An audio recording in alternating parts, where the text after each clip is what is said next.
Sveicināti skatītāji, klausītāji kārtējā digitālo humanitāro zinātņu raidierakstā.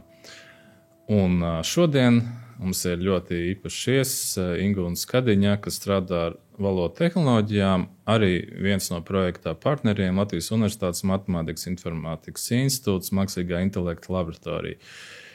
Ingūna, es došu tev pašai vārdu iepazīstināt ar visām lomām, ko tu dari un kas tu esi. Jā, paldies. Haralds jau, man liekas, ļoti labi ieskicēja to manu senāko darba vietu un to, kur tad es izaugu par šo valodu tehnoloģiju cilvēku, proti Latvijas Universitātes Matemātikas informātikas institūts, kur pirmais darbs, un varbūt arī Haralds vēl atcerās, kas ir pirmie digitālie valodas resursi latviešu valodai. Tu man tagad apmulsināji, tās nav perfokartes. Digitālie perfokarti mēs varam paņemt rokā.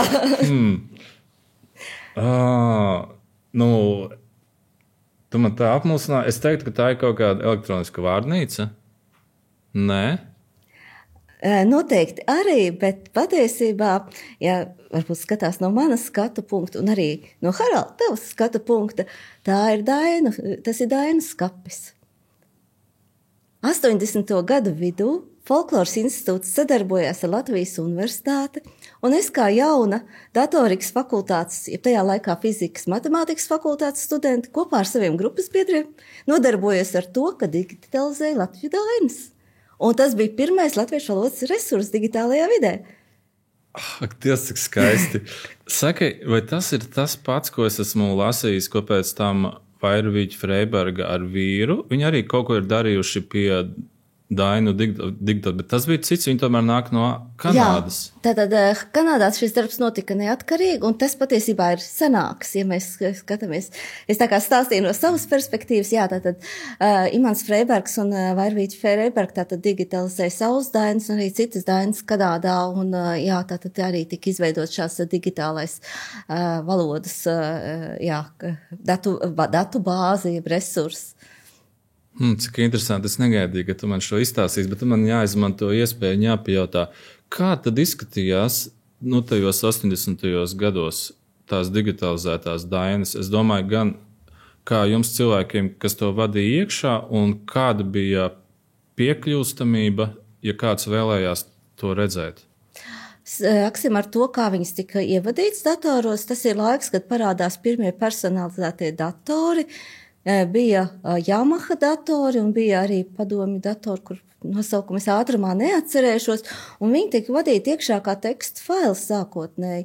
Un arī, man liekas, tā pirmā kolekcija vēl ar vienu, neatkarīgi no Dainu skapja, kur daudz lielāka funkcionalitāte ir Mākslīgā intelekta laboratorijas mājaslapā, kaut kur tur diezgan paslēpta, bet ir atrodama, jā, un tas ir tas rezultāts, kas radās, jā, 90. gadu sākumā reāli, jo tad internets parādījās un tās tehnoloģijas ienāca arvien vairāk un vairāk mūsu dzīvē. Un, jā, sākumā tie bija vienkārši teksta faili digitālā formātā, bet tātad tika un tālāk viņas arvien vairāk un vairāk attīstījās. Jā, bet ja mēs atgriežamies pie sākotnējā jautājuma, tas bija par manām lomām, jā, tad, kā jau es teicu, Matemātikas informātikas institūts ir šī te pirmā loma, kur Andrejam Spektoram ir ļoti liela nopelni, jo tad, kad es atnācu strādāt un mēs digitalizējām šīs te Latviju dainas, tad arī viņš formulēja to uzdevumu, kas ir saglabājies visu šo laiku, un arī visās manās darba vietās, kā tad iemācīt latviešu valodu datoram. Ja? Kā viņš teica, tā bleķa kastē jāiemāc runāt latviski. Ja? Un tālāk tas izvērtās, protams, arī otrā manā darba vietā, kurā es pievienojos gadsimta mijā, tas ir sabiedrībā Tilde, kur arī, kā mēs visi zinām, nodarbojas tieši ar to pašu, māca latviešu valodu datoriem un arī citas valodas. Un visbeidzot, trešā dimensija, kur atkal ir tieši tas pats, ir Latvijas Universitāte, profesūra, tagadējā eksakto zinātņu fakultātē, kur šīs te valodu tehnoloģijas es mēģinu mācīt cilvēkiem, studējošajiem. Un tā tas viss vienkārši 3 dažādi skatu punkti uz vienu to pašu lietu, varētu teikt. Saki, kā sākās Mākslīgā intelekta laboratorija un kā izdevās tik trāpīgi uztrāpīt to nosaukumu, jo tagad tas liekas tik aktuāls, bet patiesībā tas nosaukums jau nav jauns, tas jau ir labu laiku, vai ne? Jā, kā jau es teicu, manis tajā visā ievilka Andrejs Spektors, un varētu teikt, ka tad autors šim nosaukumam arī ir Andrejs Spektors, kurš izdomāja, ka mūsu šo te laboratoriju nosaukt par mākslīgā intelekta laboratoriju. Bet, ja mēs atkal padomājam par to, ko parasti min pie mākslīgā intelekta pirmsākumiem Alanu Tjūringu, tad ko Alans Tjūrings arī to pašu teica, kad datoram piemitīs šis te mākslīgais intelekts, tad, kad viņš varēs ar mums sarunāties līdzīgi, kā to dara cilvēks, un mēs nevarēsim atšķirt. Un savukārt Andrejs Spektors teica, iemācīsim datoram latviešu valodu. Tas ir tieši tā, sazināties ar mums. Tātad tas nosaukums ir ļoti trāpīgs un sasaistās ļoti labi arī kopā ar šo Alana Tjūringa uzstādījumu vai definējumu, kas ir mākslīgais intelekts. Saki, kā atšķiras strādāt pētnieciskā institūcijā un reizē arī, es lietošu tā vārdu industrijā, būt tildei. Jo, piemēram, liela daļa, kas strādā pētnieku humanitārajā nozarē, viņiem tipiski ir vainu. Viņi vainu tad strādā šajā akadēmiskajā jomā, vai arī visbiežāk pat, teiksim, tādā humanitārajā nozarē, es pat nezinu, kas ir industrija, kas ir darba devējs humanitārajā jomā ārpus šīs akadēmiskās. Man liekas, tādā ziņā tev ir šī unikālā pieredze, ka tev ir tās abas lomas bijusi iespēja pieredzēt, un vai tu teiktu, ka tas ir valoda tehnoloģija jomā raksturīgi, vai tomēr tavs ceļš ir bijis specifisks, ka tu esi šajās abās lomās bijusi? Sākšu ar atbildi uz jautājumu, kas nebija jautājums, proti humanitārās zinātnes industrijā, kur liekami visi tulkotāji. Tā ir tipiska profesija, tātad lokalizācijas industrija, viena no tām jomām, kur ļoti daudz humanitārai zinātņu speciālisti strādā. Tātad, tāda tipiska varētu teikt. Jā, bet es teiktu, ka tur viņi drīzāk kā amatnieki savu arodu pratēji, bet viņi, teiksim, nav kā akadēmiķi humanitāri, bet, teiksim, tev izdodas saglabāt, ka tu esi augsta līmeņa speciālists gan pētniecībā, gan šajā valodu tehnoloģiju nozarē. Es negribēju teikt, ka humanitārie darba tirgu neatrod vietu, es drīzāk gribēju teikt, ka viņi kaut ziņā ir spiesti izvēlēties, un tad viņi vai aiziet prom no tās akadēmiskās pētniecības, bet ja paliek akadēmiskajā, vai arī tu redzi, ka īstenībā tie, kas strādā, teiksim, ar šīm te lokalizācijām, ka viņi ir vairāk amatnieki, ka tur īstenībā ir ļoti augstas tās zināšanas? Principā tur ir augstas zināšanas, jo ir ļoti dažādas šīs te tulkošanas vidas, kas tiek izmantotas, lai tulkotu. Tāpat tās otra lieta, piemēram, termini. Tildes valodnieki un tulkotāji ir iesaistīti arī Latvijas terminoloģijas komisijas darbā, lai viņi gan jautā, kā labāk lokalizēt kādu konkrēto tehnoloģisko terminu, gan paši iesaistās terminradē un piedalās šo komisiju darbā, tā kā tas nav tikai tā vienkārši amatnieciski darboties. Jā, atgriežoties varbūt atpakaļ pie tā sākotnējā jautājuma, man liekas, ka tas ir ļoti saistīts, tā mana darbošanās akadēmiskajā vidē un industriālajā vidē, jo tas fokus ir tas pats pētniecība. Un, ja mēs arī paskatāmies kaut vai Tildes mājaslapu, mēs redzam, ka Tildē pašlaik strādā 10 zinātņu doktori. Ja? Tātad tas pētniecība un publikācijas un vispārējais un ir diezgan līdzīgs abām pusēm. Varbūt tā atšķirība ir vairāk, kad tā industrijā vienmēr viss ir tā kā jānoved līdz produktam, bet tā produkta daļa jau vairs nav mana daļa, ja? Tā ir citu cilvēku daļa. Bet, kā lai saka, šī te pētniecības komponente valodu tehnoloģijās neapšaubām ir ļoti, ļoti spēcīga, jo mēs visi redzam, kas notiek, ka ļoti, ļoti strauji viss attīstās. Un es noteikti nevarētu teikt, ka šī ir unikāla situācija. Ļoti daudzi mani paziņas, kas ir ārpus Latvijas, kas ir strādājuši universitātēs, kaut kādā brīdī diezgan bieži pāriet strādāt uz industriju. Nevienmēr tas ir gadījums, kad var palikt abās darba vietās, bet arī, ja mēs paskatāmies zinātniskos rakstus, bieži vien tur var redzēt, ka, jānorāda vienmēr tā darba vieta, ja, un ir diezgan daudzi pētnieki, kam ir gan industrijas šī darba vieta norādīta, gan universitātes akadēmiskā darba vieta norādīta. Tā kā es neesmu noteikti unikāla. Bet pašreiz bieži vien industrijai, ja mēs runājam ārpus Latvijas, ir vairāk resursu arī pētniecībā nekā akadēmiskajā sektorā, kā nekā šie lielie, daudz pieminētie lielie valodas modeļi vairāk radušies tieši industrijas paspārnē, jo tur ir vajadzīgi ļoti lieli, jaudīgi datori. Un gan Eiropā, gan Amerikā pētniekiem tik daudz ilgu laiku nebija. Tagad gan šī situācija tā kā mainās uz labo pusi, bet jā, tas ir arī viens no iemesliem. Es biju plānojis šo jautājumu uzdot tuvāk beigām, bet tā kā mēs tam aizskārām, es domāju, ka daudziem, kas studē humanitārijās jomās, tā skaitā valodniecībā, ar valodu saistīt lietas, bet arī plašāk, viņiem ir tas jautājums, šis man ļoti patīk, ko es daru, bet kur es strādāšu? Un no tā, ko tu saki, es dzirdu, ka valodu tehnoloģijās īstenībā tās humanitārās prasmes, viņas ir noderīgas, viņas ir vajadzīgas un viņas ir novērtētas. Kas tu redz varētu būt kaut kādi tie ceļi humanitāriem cilvēkiem, kas studē humanitāras lietas, kuriem varētu interesēt kaut kas ar valodu tehnoloģijām saistīts? No savas pieredzes, kā cilvēki ar humanitāru izglītību nokļūst valodu tehnoloģijā? Kā tu redzi? Man liekas, ka tā viennozīmīgi to pateikt nevar. Tas ļoti atkarīgs arī no konkrētā cilvēka. Piemēram, nav bieži gadījumi, kad humanitāro zinātņu studenti māk programmēt.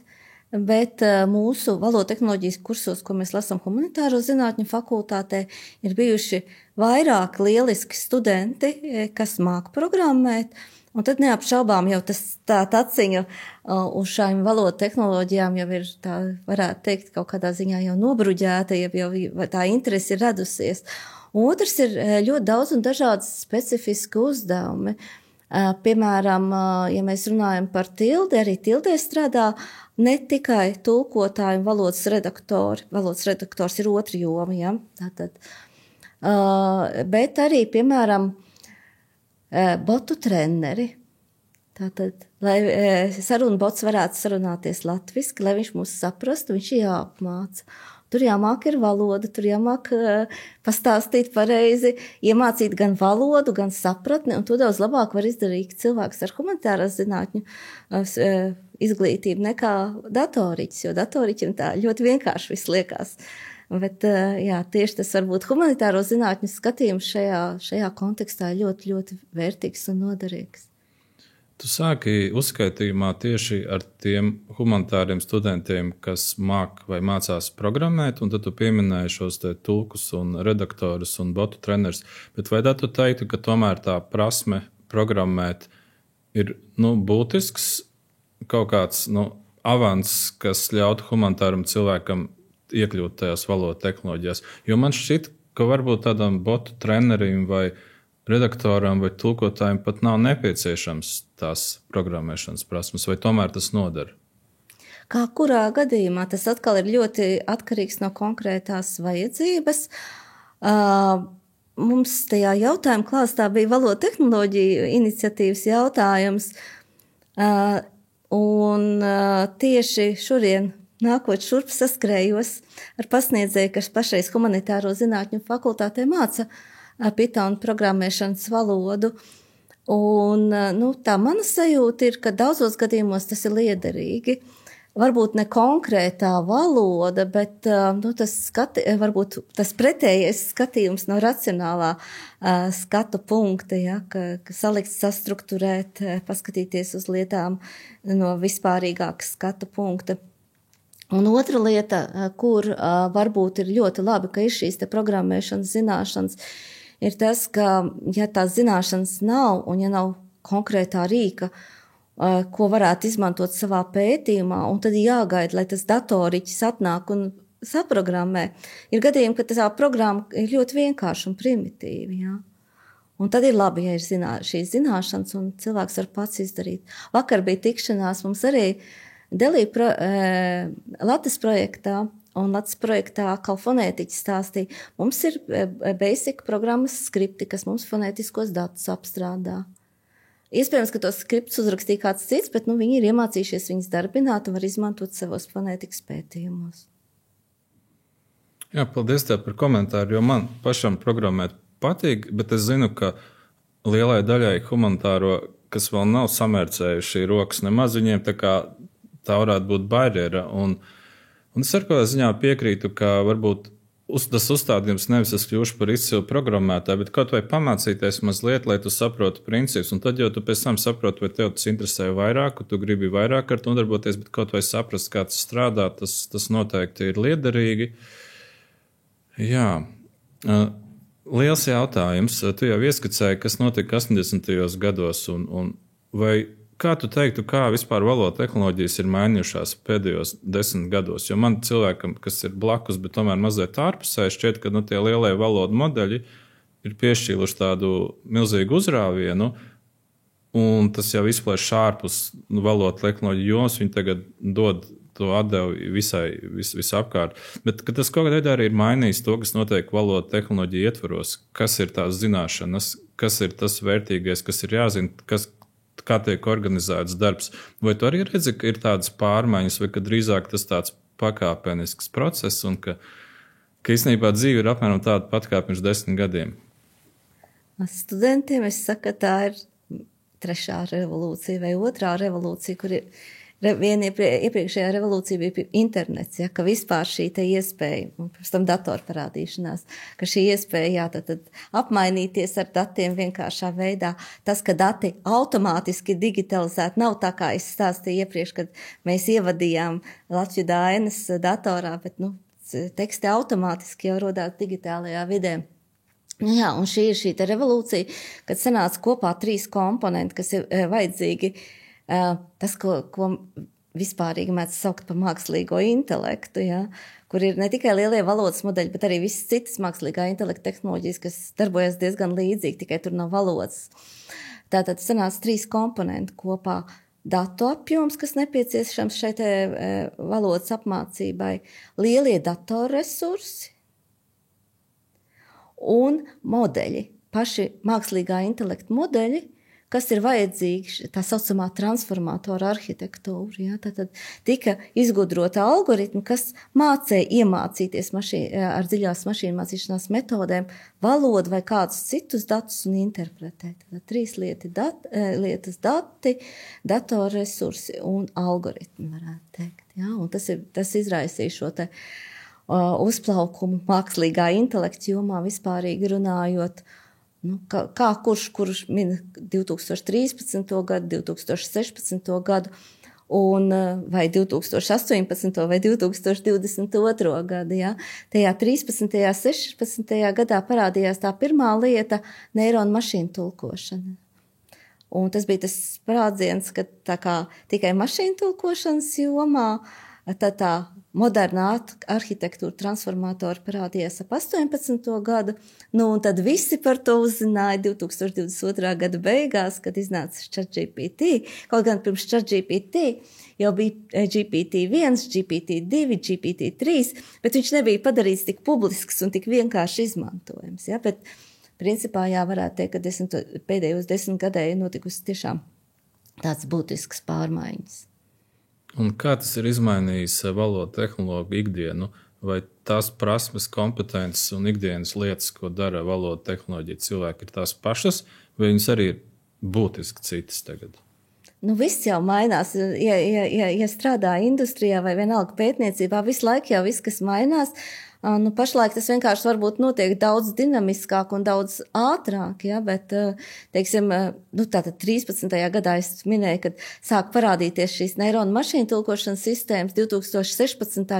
Googles un citi lielie giganti sāk izlaist jau komerciālas sistēmas, un man liekas, kaut kāds 18. gads ir tas, kad jau visi vairs negāja runa par citām sistēmām, kā tikai par neironu tulkošanas sistēmām. Ja? Tad mainās un viss iet uz priekšu. Ja?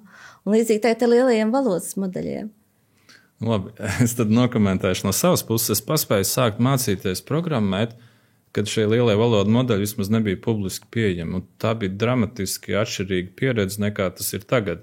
Jo, piemēram, tagad es uzrakstu ChatGPT, man ir tāda problēma, viņš man iedod kodu, un tad tas, kas man jāprot saprast, vai viņš man ir iedevis jēdzīgu kodu, viņš man prot nolasīt visus tos brīdinājumus, kļūdu paziņojumus, kaut kas iepriekš, kā programmētājiem, tu gāji cauri visādām mājaslapām, meklēji, kā citi to ir darījuši. Un šķiet, ka no vienas puses tad tas kļūst daudz pieejamāk cilvēkiem ar netik lielu zināšanu bagāžu. No otras puses, protams, ka tu nezini, kāpēc viņš tev dod šādu atbildi, un tev kaut kādā ziņā pazūd tā izsekojamība. Un tādā ziņā man šķiet, ka tas ir ļoti atšķirīgi. Es pat teiktu, ka kādā ziņā līdzīgi kā bija tā industriālā revolūcija, ka pirms tam kurpnieks taisīja kurpes, tad tagad arī manā pieredzē, tiekoties ar valodu tehnoloģiju studentiem Helsingos, bija tā, ka katrs īstenībā saprot ļoti mazu daļiņu no lielā procesa, un neviens vairs nebūvē pats visu lielo valodu modeli. Tas nav iespējams. To pat Google, Microsoftā to dara tūkstošiem cilvēku. Un kaut kādā ziņā tehnoloģija kļūst aizvien gudrāka, bet katrs atsevišķais cilvēks aizvien mazāk saprot, kā tas strādā un kāpēc tas strādā. Un tādā ziņā es gribēju jautāt, Tildē, taču tie valodu tehnoloģi, jūs saprotat, ko jūs darat un kāpēc tas strādā? Vai kaut kādā ziņā tu teiktu, ka notikusi paradigmu maiņa un ka programmētājs ir mazliet tā kā diriģents, ka viņš ne līdz galam vairs zina, kas ir kurā kastītē, bet viņš ir tas, kurš māk salikt visu kopā, lai tas darbojas. Sāksim atkal no sākuma. Jā, protams, mēs varam lūgt mākslīgajam intelektam uzģenerēt kodu, un vienkāršākajos gadījumos viņš strādā labi, šis kods uzģenerētais, jāpārskata, gan jau būs labi, bet esmu dzirdējis no kolēģiem. Jā, viņš man uzģenerēja brīnišķīgu kodu, bet man pagāja diena, lai atrastu, kur viņš ir kļūdījies. Un tad ir jautājums, vajag mums tādu vai nevajag? Tas ir, protams, labs rīks, bet ir jāapzinās šis risks un jāapzinās. Un nedod Dievs, ja cilvēks vēl nezina, kas tas ir par kodu un ko tas kods dara un nesaprot, ko viņš dara. Tā kā ir abas puses, ja? No vienas puses tā kā neapšaubām tas ir labi un to vajag izmantot, un tas palīdz uzlabot arī ātdarbību, produktivitāti varētu teikt, nevis ātdarbību. Tajā pašā laikā jāapzinās, ka viņš var kļūdīties, un kļūdīties var tā, kad ir ļoti grūti atrast kļūdu. Ka reizi šajā pavasara semestrī man bija pie manis bakalaura darbs par datu kopām, tad lielos valodas modeļus mēdz novērtēt, kāds viņam ir spējas vienā vai citā jomā. Un viens studējošais veidoja datu kopu, lai tieši pārbaudītu šos lielos valodas modeļus un viņu spēju ģenerēt kodu, uzģenerēt viņu pareizi. Dot instrukciju, tev jāuzģenerē tāds kods, kaut ko viņš uzģenerē, un tad tiek pārbaudīts automātiski un pusautomātiski, vai tas kods ir pareizi vai nav pareizi. Ir gadījumi, vienkāršākajos gadījumos, kad ir pareizi, un savukārt sarežģītākajos ir jārēķinās, ka varētu būt kļūdas pie tam diezgan nopietnas. Un arī, es tā kā minēju kolēģis, bet arī studējošiem mums valodu tehnoloģiju kursā ir tieši to pašu teikuši, ja? Ka ir kļūdaini kodi arī, ne tikai pareizi. Interesants, kādā ziņā iedrošinošs piemērs, ka ChatGPT varbūt var uzģenerēt kaut ko tādu, kas jau ir bijis, bet viņš diez vai izgudros kaut ko jaunu, un tur tomēr ir vajadzīgs tas valodu tehnoloģija eksperts, kurš zina. Mana pieredze ir tāda, tiešām, jo sarežģītāks uzdevums viņam uzdot, jo lielāka iespēja, ka viņš nokļūdīsies. Un kas ir interesanti, ka ja bērns kļūdās, tad tu redzi, ka viņš ir nokritis, bet ChatGPT visu sasien tik skaisti, ka no ārpus izskatās ir lieliski izdevies, un viņš vēl tev saka tos iedrošinošos vārdus. Un tad tu saki, bet kāpēc tur 18. rindā notiek tas? Un tad viņš saka, jā, es patiešām atvainojos, tur bija jābūt mazliet citā. Un tad tu saproti pēc tās pirmās sajūsmas, ka ne līdz galam var viņam tomēr uzticēties. Vēl vairāk mēdz gadīties, ka viņš māk paskaidrot, kas ir 18. rindiņā rakstīts, bet tas skaidrojums ir nonsens. Un tad ir vēl sliktāk. Kad mēs esam pieskārušies lielajiem valodu modeļiem, es gribēju tad jau jautāt par tādu būtisku un reizē jūtīgu lietu. Un, piemēram, lielākā daļa šo lielo valodu modeļu viņi nav radīti latviešu valodā, bet viņi spēj varbūt nepietiekami labi, bet komunicēt ar cilvēkiem latviski, un tad ir jautājums, vai mums Latvijā ir nepieciešams būvēt savu lielo valodu modeli, kas būtu uz latviešu datiem, vai arī īstenībā mums ir pragmatiskāk ņemt kaut kādu esošu modeli citā valodā un tulkot. Es saprotu, ka tas ir tā kā liels jautājums, jo tas ir gan par nacionālo pašapziņu, gan īstenībā par to, kas mums pieder kā latviešu valodas lietotājiem.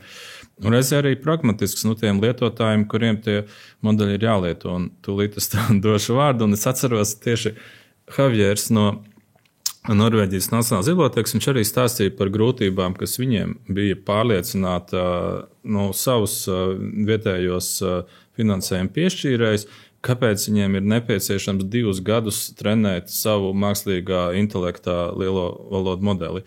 Un vēl viens interesants fakts, ko viņš pieminēja, bija tāds, ka pat visi norvēģu dati, ko viņi varēja savākt, ir 5 līdz 10% no tiem datiem, kas tiek izmantot angļu modelī, kas uzreiz rada jautājumu, vai viņš spēs tajā mērogā būt tikpat labs. Un tas bija kaut kādā ziņā tāds pesimistisks skats, un tad optimistiskam, es došu piemēru, bija Andres Karjus atbraucis no Igaunijas, kurš savukārt teica, ka īstenībā pietiek datu gan igauniski, gan latviski, lai mēs varētu uzbūvēt kvalitatīvu savu modeli. Kā īsti ir? Daudz jautājumu. Es varu pastāstīt varbūt to pieredzi, patās ir iznācis jauns Eiropas lielais valodas modelis, kuru es neesmu vēl pamēģinājis, bet es ieskatījos rakstā, un tur ir tieši tas, kas tika patās teikts. Tātad tur ir tāda viena ilustrācija, kur pastāsta, cik daudz kādas valodas dati ir iekļauts šajā Eiropas, tātad viņām būtu jārunā Eiropas Savienības valodās, lielajā valodas modelī. Tur ir uzrakstīts, šeit ir grafiks, 50% ir angļu valoda, un šeit ir grafiks pa visām citām valodām. Latviešu valoda kopā ar daudzām citām valodām bija 1% šajā te grafikā. Jā, tā kā tas es varu piekrist šim te Norvēģijas Nacionālās bibliotekas pētniekam, ka veidot lielo nacionālo modeli vienai valodai ir izaicinoši. Tajā pašā laikā tehnoloģijas iet uz priekšu. Iespējams, ka to var izdarīt, jā, bet šis te, es teicu, revolūcijai 3 noteikumi, algoritmi, datori un dati, tad, ja šie 2 nosacījumi mums kaut cik ir, tad algoritmi ir un datori ir, tad tas 3. ir pašais tas izaicināšākais. Vai lielais valodas modelis, kurš būs mācīts tikai uz latviešu valodas datiem, cik viņš, ko viņš zinās un ko viņš nezinās. Bet tajā pašā laikā jāsaka, ka mēs pašreiz esam laboratorijā nedaudz paskatījušies tos lielos valodas modeļus. Un tas, ko mēs esam pamanījuši, tad latviešu valoda viņam pieklibo. Viņš var, ja mēs dosim instrukciju uzrakstīt Python kodu, viņš uzrakstīs diezgan labi. Ja mēs liksim viņam rēķināt matemātikas uzdevumus, arī būs labi. Ja mēs liksim rakstīt eseju latviešu valodā, būs problēmas. Jo tātad 1% Eiropas modelī, cik procenti ir lielajā ChatGPT, pieņem, ka varētu būt vēl mazāk. Labi, tad man ir jāuzdod šis jautājums. Kā tu redzi, kā šis attīstās? Vai lielie valodu modeļi novad pie vispārējā mākslīgā intelekta, un tas pēc gadiem 5, kā ir dažas prognozes, vienkārši atrisinā visus šos pētījumus un nav nepieciešams to turpināt, vai tā tomēr ir tāda fantāzija, un mēs šādā lēnā veidā pamazām tie modeļi uzlabosies un... Kas ir visi, pēc 5 gadiem visi? Es lasīju kaut kādā tā diskusija par to, kā vienkāršam lietotājiem, ka man šķistu, ka tas mākslīgais intelekts ir nevainojams vai vispārīgs, kad viņš māk atbildēt uz visiem jautājumiem nevainojami, plus viņš māk atbildēt tādas lietas, ko cilvēks vairs nav spējīgs, un tad viss šīs distopiskās fantāzijas par to singularitāti, un tad tur internets, kurš pārņem pasauli. Bet es domāju, no tāda lietotāja viedokļa, tam modelim jau nav jābūt perfektam, bet ja viņš ir pietiekami labs, viņš kaut kādā ziņā spēs atrisināt gandrīz visus uzdevumus praktiskos, kas cilvēkiem dzīvē ir saistīti ar valodu. Un kādā, teiksim, tas situācijā noliek visu pētniecību Latvijā vai citās Eiropas valstīs, ja, teiksim, Google vai Microsoft paspēja pirmie uztaisīt šādu modeli, kurš izskatās nevainojams un spēja ģenerēt zināšanu, kur vēl nav. Un tādā ziņā, vai tu redzi, ka tā ir reāls scenārijs vai tā ir zinātniskā fantastika? Man tā tomēr izklausās pēc zinātniskās fantastikas, jo lielajiem valodas modeliem ir tikai tās zināšanas, ko mēs viņam iedodam caur šiem valodas datiem. Viņam nav citu zināšanu, spriedumi daļēji tiek veikti, bet visas zinātnes problēmas varētu, man nešķiet iespējams atrisināt. Un arī, ja mēs tagad runājam par visām valodas problēmām, jāatcerās, ka valoda jau nav tikai humanitāro zinātņu joma. Patās bija ziņās pirms pāris dienām par mākslīgo intelektu, kas palīdz tieši tās pašas metodas izmantojot atpazīt ļaunās vēža šūnas. Bet kā tad mēs komunicējam ar pacientu? Tur jau atkal ir valoda. Tā bilde, ko ārsts saprot, viņa arī būtu jāpārvērš tekstā un jāpastāsta pacientam vai jāuzraksta slēdziens.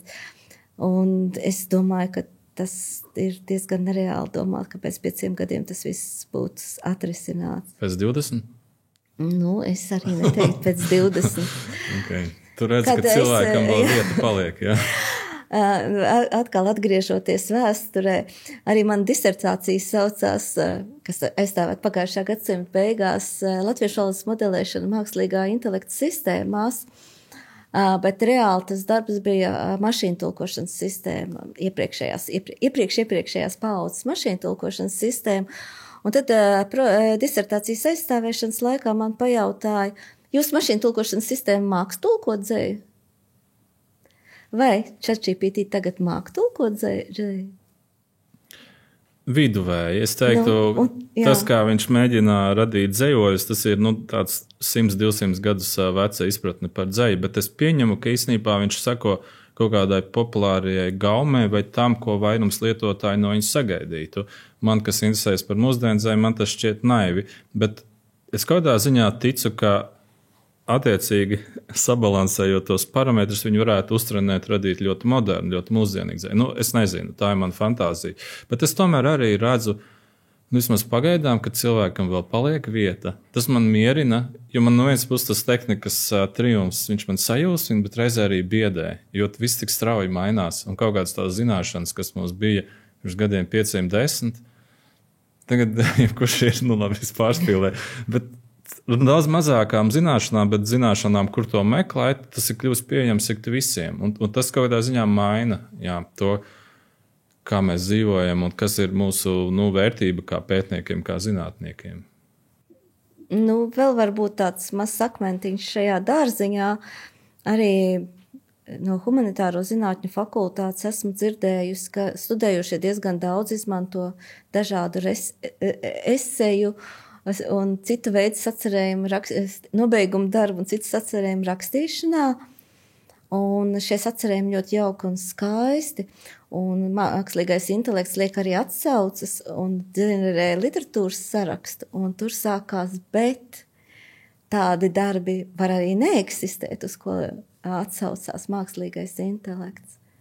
Tā kā tur ir vēl arī tās zināšanas un viņu uzticamība. Tas ir tas, kur cilvēka loma nepazūd. Pagaidām. Inga, tu jau pieminēji vairākas reizes valodu tehnoloģiju iniciatīvu. Varbūt tu vari vēl dažos teikumos pievērsties, jo tu esi tur iesaistīta. Kādā bija tā koncepcija un kam šie kursi ir adresēti, un tagad jau kādu laiku projekts notiek, kā tu redzi, kā tas strādā? Jā, man liekas, visu laiku ir bijis tā, ka mums ir, gribētu teikt, lieliska vai izcila valodu tehnoloģijas pētniecība un industrija Latvijā, un tajā pašā laikā šī te izglītības komponenti, kam būtu jāsagatavo šie speciālisti gan akadēmiskiem darbam, gan industrijai. Latvijā līdz šim bija diezgan maz un vāji attīstīta. Bija atsevišķs kurs humanitāro zinātņu fakultātē, bija atsevišķs kurs datorikas fakultātē, bet tāda kopaina, drīzāk tāda entuziastu rosināta šeit izglītība nebija. Un šis valodu tehnoloģiju iniciatīvas projekts mēģina sasaistīt kopā tos labos darbus, kas ir izglītībā, akadēmiskajā sektorā un industrijā kopā ar šo izglītību. Lai jaunākie arī tie sasniegumi, kas ir pētniecībā, nonāktu uzreiz izglītības sektorā un arī no vienas puses un no otras puses, lai vispār piedāvātu šo izglītību valodu tehnoloģiju jomā. Tā varētu divos vārdos teikt, ka tā ir tāda lieliska iespēja sasaistīt šīs divas komponentes. Tu pieminēji humanitāro zinātņu fakultāti, bet es zinu, ka notiek arī datoriķiem kursi. Un mans tas dabiski jautājums ir, ka tie droši vien nav tie paši kursi un tie nav tā paša līmeņa kursi, bet tu redzi kaut kādā ziņā, ka datoriķi, kas mācās valodu tehnoloģijas un humanitārie studenti, ka viņi visi ir zem viena lielāka valodu tehnoloģija jumta un katrs apgūst, sevi interesējošās prasmes, kas pēc tam noder industrijai. Varbūt man jāpastāst tāda maza pasīta pašam projektam. Tātad ir vesels 3, es teiktu, vadošās Latvijas augstskolas, kas ir iesaistītas šajā projektā. Tā ir Latvijas universitāte, Tehniskā universitāte un Stradiņu universitāte. Un katra no šīm universitātēm izstrādā savus studiju moduļus, un katrai ir savs piedāvājums atkarībā no specifikas. Un ja mēs tagad pakāpjamies vēl solīti dziļāk, tad Latvijas universitātei tā ir humanitāro zinātņu fakultāte un eksakto zinātņu fakultāte.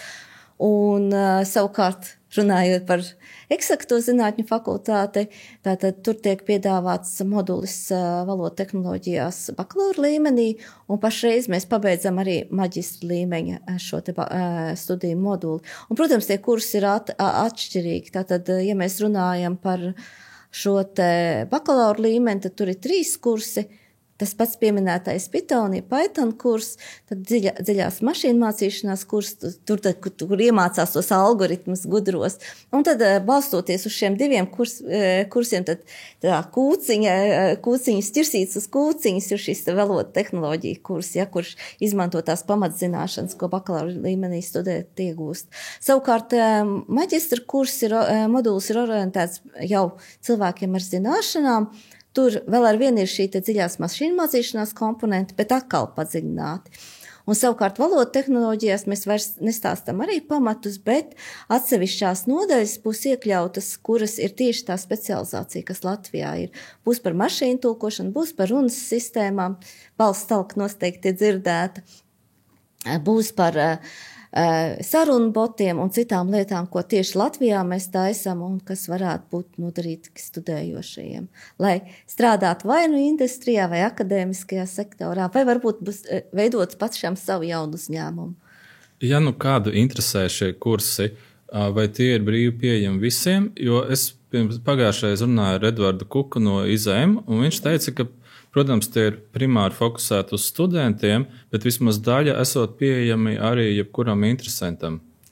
Sāksim ar to, ka Rīgas Tehniskā universitāte visus ir uztaisījuši kursus vai 2 moduļus ir uztaisījuši kā tālmācības kursus. Tātad tie ir pilnīgi jebkurā brīdī, jebkurš var izvēlēties. Es tagad vēlos mācīties valodu tehnoloģijas, šo te moduli un ķerties klāt un apgūt. Pārējie kursi, varētu teikt, ir diezgan brīvi pieejami, proti viņi visi viņu saturs ir brīvi pieejams un izklāstīts valodu tehnoloģiju projektu mājaslapā. Paši slaidi pašlaik nav pieejami, tie tikai e-studijas vidē Latvijas universitātes studējošajiem. Mēs savā valodu tehnoloģiju kursā pašlaik esam jau publicējuši visus Python šīs te Jupyter notebooks, ko var izmantot ik viens, kam interesē un kurš var arī nenākt uz šo kursu, bet ja viņam vajag tur kaut ko padarbināt, ja viņam izdodās atrast, un es domāju, ka tas nav sarežģīti, ievedot valodu tehnoloģiju iniciatīvu, viņš var tikt klāt pie šīm Python programmiņām un pats darbināt un rīkoties jau tagad. Paldies. Pieliksim noteikti saiti raidierakstam, jo atceroties to laiku, kad es sāku programmēt, Un bija tāds sajūta, kur ir tie īstie materiāli, kur ir tie īstie kursi. Un tikai ar laiku es iemācījos atšķirt, kas ir pa sarežģītu un kas varbūt nav tas, kas man interesē. Un tāpēc prieks, ka jums ir tāda mērķētā iniciatīva. Es neko neesmu tev pajautājis par Clarinu. Varbūt tu vari pastāstīt arī, ko Clarina dara un kā šī visā mākslīgā intelekta revolūcija ir ietekmējusi Clarinu, vai Clarina paliek kā stabils spēlētājs. Pirms šī jautājuma uzdošanas es taisni pie sevis padomāju, ka aizmirsu pateikt svarīgu teikumu. Visi šie moduļi arī tiks reģistrēti Clarinā. Proti, vēl neesmu pateikusi, kas Clarins ir, bet Clarinam ir atsevišķa aktivitāte, kas saucas Clarina for Teaching, un kurā jau tagad ir pieejama arī ļoti daudz materiālu un dažādi kursi par to, kā izmantot valodas resursus un rīkus un valodu tehnoloģijas. Un arī mēs plānojam šos te valodu tehnoloģiju iniciatīvas projektā izstrādātos resursus tur reģistrēt. Tādējādi ne tikai mēs te Latvijā varēsim uz vietas viņus izmantot, bet arī ārzemēs studējošie varēs viņus izmantot. Tāda ir mūsu iecer. Bet atkāpjoties atpakaļ pie jautājuma, tad jautājums bija, kas ir Clarins. Tātad Clarins ir viena no daudzajām Eiropas līmeņa pētniecības infrastruktūrām, un šī ir infrastruktūra, kas specializējās valodās un valodas resursos. Un tā doma senā, kas pašreiz jau ir sasniegta, ir tātad piedāvāt caur Clarina šo te repozitorijas sistēmas ikvienam interesantam nepieciešamos valodas datus vai rīkus. Un viņi ir reģistrēti kopējā tādā katalogā, kas saucās Clarina virtuālā valodas resursu observatorija. Tā kā mēs skatāmies uz zvaigznēm, tā mēs varam skatīties uz valodas resursiem. Mēs varam viņus sameklēt, ja mēs zinām, ko mēs gribam meklēt, protams. Un tad, kad mēs esam atraduši, ko mums vajag, tad, ja tas ir datu kopa, tad tā datu kopa nestāv šajā kopīgajā repozitorijā, bet stāv kādā no daudzajiem centriem. Pavisam Clarinam ir 60 centri, tātad 60 dažādas universitātes uztur savus šos te repozitorijas, kur tajā vienas universitātes repozitorijā varbūt arī vairāku institūciju datu, un tad caur šiem repozitoriem tiek piedāvāti kopējai Clarina infrastruktūrai. Piemēram, ja mēs runājam par Clarinu Latviju, tad pie mums valodas resursus reģistrē gan Latvijas universitāte, gan Nacionālā biblioteka, gan Folkloras institūts, gan Reizeknas augstskola. Tātad mēs esam vienīgais centrs Latvijā, un mēs mēģinam apkopot valodas resursus, kas Latvijā tiek razīti. Gan latviešu, gan latgaliešu. Paldies tev. Tā kā, ja kādu interesē ne tikai mācīties valodu tehnoloģijas, bet pastīties, kā izskatās vismaz dati vai daļa no rezultātiem, tad Clarina ir viena no vietām, kur var to aiziet apstīties. Jā. Ingo, nenormāli interesanti. Man liekas, mēs pieskārāmies vairāk jautājumu nekā bija iespējams. Vai ir vēl kaut kas, ko es tev nepajautāju, bet noteikti gribētu pateikt? Es nepakūju visu pastāstīt par Clarinu, tātad viens ir šis repozitorijas, tie dati, kas ir vajadzīgi. Pie tam arī varbūt vēl par tiem datiem jāpiebilst, ir tādi dati, kas ir lejuplādējami, bet ir tādi, kas autortiesību dēļ nav projām atdodami, ja? Bet ja cilvēks ir studējošies vai akadēmiskais personāls, viņš var piesalikties pie Helsinku universitātes datu kopām, pie, Pizas universitātes datu kopām un izmantot, it kā viņš strādāt savā universitātē, ja? Tātad ir izveidots šis te vienotais tīkls, lai varētu izmantot arī šos te pētniecības resursus. Tas ir viena piezīme. Otra, neatbildētais jautājums, ko Clarina dara lielajiem valodas modeļiem. Bet atkal jāpakāpjas vēl solīts atpakaļ. Clarina ir ne tikai repozitorijas sistēma, bet arī zināšanas sistēma. Tātad mēs konsultējam par tiem valodas resursiem un rīkiem, kas ir Clarina repozitorijas sistēmā apkopota. Un tā tiek darīta šī konsultēšana caur tā saucamajiem Clarina centriem, zināšanu centriem. Mēs esam daļa no zināšanu centra morfoloģiski bagātajām valodām. Saucās Safmoril un galvenais koordinators ir Helsinku universitāte, bet mēs šajā centrā tad konsultējam par latviešu un latgaliešu valodas resursiem. Un pašlaik top jauns zināšanu centrs, proti zināšanu centrs lielajos valodas modeļos. Un atkal tā doma ir, kad Clarins izmantojot savus nacionālos resursus un varbūt arī nacionālos valodas modeļus tām valodām, kam ir tātad māk konsultēt humanitāro zinātņu pētniekus tieši par to, kā lielos valodas modeļus lietot un izmantot. Paldies tev!